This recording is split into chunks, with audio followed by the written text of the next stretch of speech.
Assalamualaikum warahmatullahi wabarakatuh. Hari ini mata pelajaran tema masuk pada subtema 2 ya, masih pada tema 4E. Pada subtema 2 ini judulnya yaitu Pahlawanku Kebanggaanku. Silahkan kalian simak pembahasannya. Kali ini yang dibahas yaitu subtema 2, pembelajaran 1, 2, dan 3. Sebelumnya, Bapak tanya terlebih dahulu, apakah ada yang tahu apa itu pahlawan? Ya, pahlawan adalah orang yang selalu merasa ringan dalam menolong orang lain.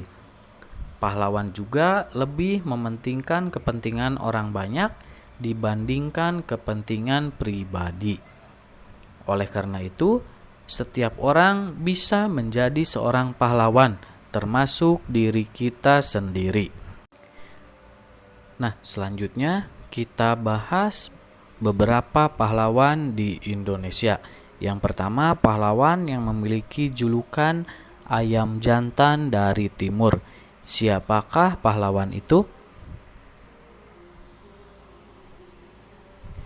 Ayam jantan dari timur adalah julukan yang diberikan oleh Belanda kepada Sultan Hasanuddin karena keberaniannya. Sultan Hasanuddin adalah raja ke-6 dari Kerajaan Goa di Sulawesi Selatan. Kerajaan Goa menguasai jalur perdagangan rempah-rempah di wilayah Indonesia bagian timur. Belanda sedang berusaha menguasai hasil rempah-rempah dan memonopoli hasil perdagangan di wilayah timur Indonesia. Saat Sultan Hasanuddin memimpin kerajaan Goa, Belanda melarang rakyat Makassar untuk berdagang dengan musuh-musuh Belanda seperti Portugis dan Spanyol. Sultan Hasanuddin menolak keinginan Belanda sehingga Belanda marah dan berusaha untuk menghancurkan kerajaan Goa. Lalu terjadilah perang antara rakyat Makassar yang dipimpin oleh Sultan Hasanuddin dengan VOC yang dipimpin oleh Laksamana Spilman. Belanda dibantu kerajaan Bone di bawah kepemimpinan Arung Palaka untuk melawan kerajaan Goa. Belanda menerobos benteng rakyat kerajaan Goa yaitu benteng Somba Opu. Belanda berhasil memecah belah rakyat Makassar dengan memberikan ampunan bagi yang mau menyerah dan bekerja sama. Sultan Hasanuddin menolak, kemudian mengundurkan diri dari kerajaan. Beliau wafat pada tanggal 12 Juni tahun 1670. Selanjutnya, untuk memudahkan kita saat mempelajari hal-hal baru, kita dapat menggunakan sebuah cara belajar yang dikenal dengan nama tabel KW. K berasal dari know atau yang disebut dengan pengetahuan yang sudah kita ketahui, sementara W berasal dari wonder atau apa yang kita ketahui lebih lanjut. Nah, perhatikan tabel berikut ya dari teks bacaan ayam jantan dari timur. Nanti silahkan kalian isikan ya pada buku paket kalian pada halaman 41. Selanjutnya, kerajaan Islam di Indonesia.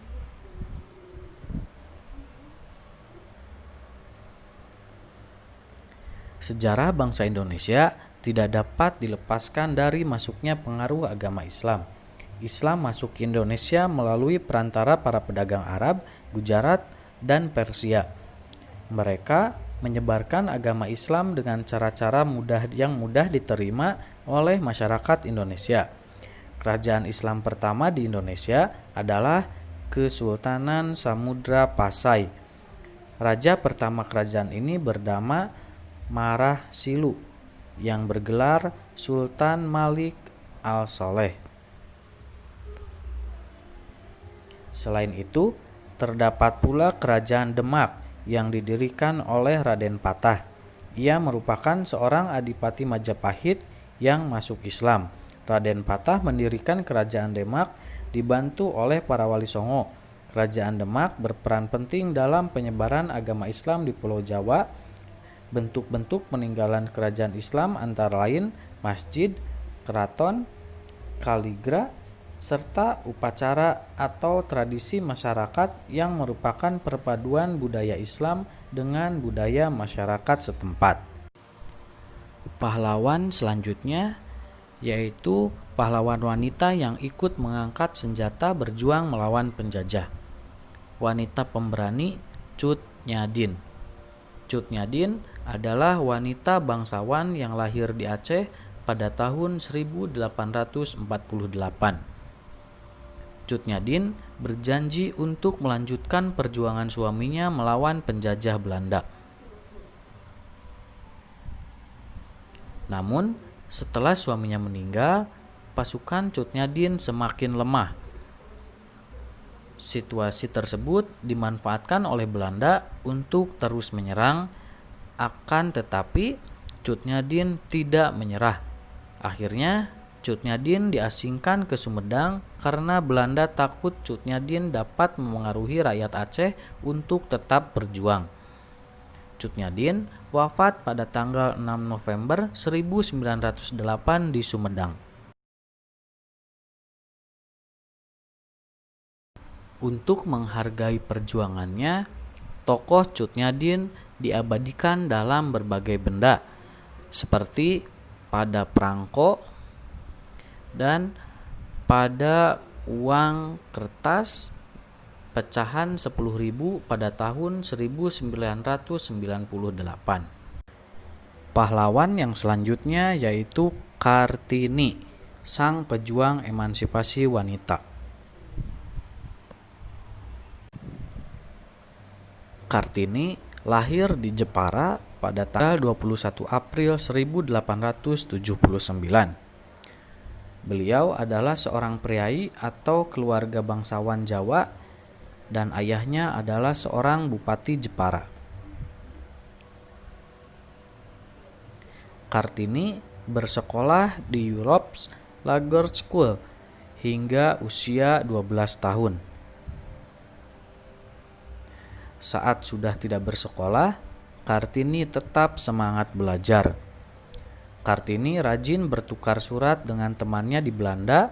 Hal itu membuat Kartini semakin bersemangat untuk mengubah kehidupan bangsa Indonesia, terutama kaum wanita.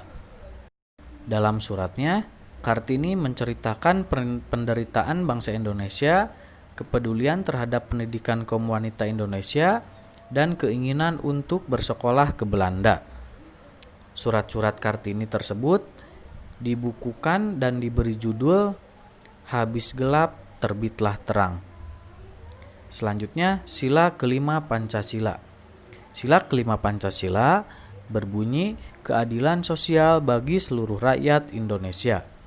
Simbol dari sila kelima yaitu padi dan kapas.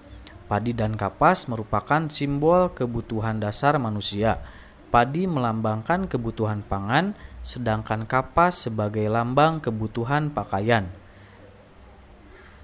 Ketercukupan keduanya menandakan tercapainya kemakmuran rakyat yang juga merupakan tujuan sila kelima Pancasila.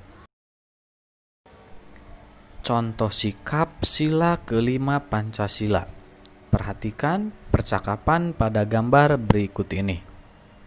Di situ terlihat ada 3 siswa yang salah satu siswa itu terjatuh dan ditolong oleh kedua temannya.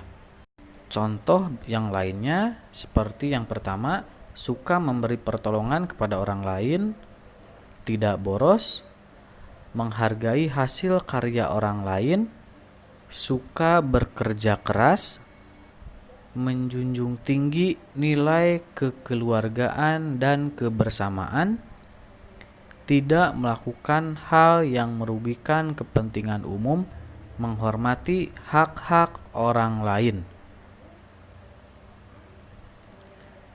Contoh kegiatan yang mencerminkan sikap kepahlawanan.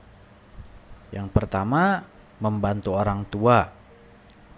Lalu memenangkan lomba cerdas cermat.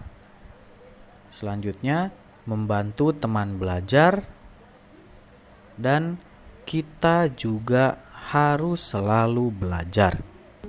Pemantulan cahaya. Saat mengenai benda bening, cahaya dapat menembus dan dapat diteruskan. Namun, jika cahaya mengenai benda gelap, cahaya akan dipantulkan kembali. Pantulan cahaya dari suatu benda masuk ke dalam mata, sehingga kita dapat melihat benda tersebut.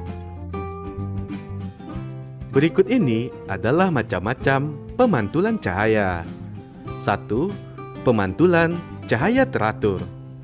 Pemantulan cahaya teratur terjadi ketika cahaya mengenai benda yang memiliki permukaan rata. Contohnya, cermin datar dan permukaan air yang tenang.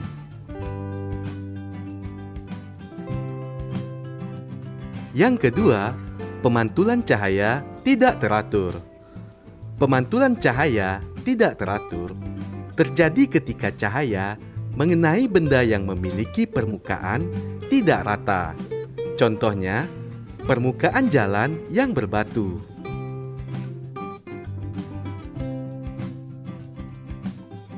Ayo perhatikan contoh pemantulan cahaya teratur ini. Pemantulan teratur pada cermin.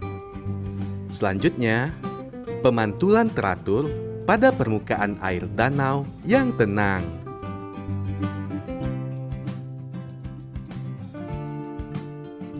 Contoh pemantulan cahaya tidak teratur. Pemantulan tidak teratur pada permukaan air yang bergelombang.